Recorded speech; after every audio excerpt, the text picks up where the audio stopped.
Hello friends, this is a message for the Uyghur community. I would really like to encourage you all to come to the protest this Saturday, the 17th of January at 2 p.m. outside Royal Mint Court, a protest against the mega embassy.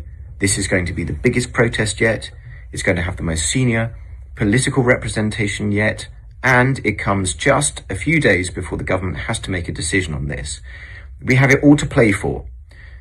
It may be that Keir Starmer's visit to China is cancelled if there is enough noise. It may be that the embassy decision even goes our way. We're not expecting it to, but it might do if we push hard enough. We're going to have really senior political voices there. I can't say who, but people that you know, who are going to come and speak against this embassy, which is a testament to just how strong and how powerful the campaign has been. Please come along. Please lend your voices to this really important protest. If you can get there, please get there. And I would love to join arms with you and stand against the behaviour of the CCP once more before this embassy decision is made. Thank you.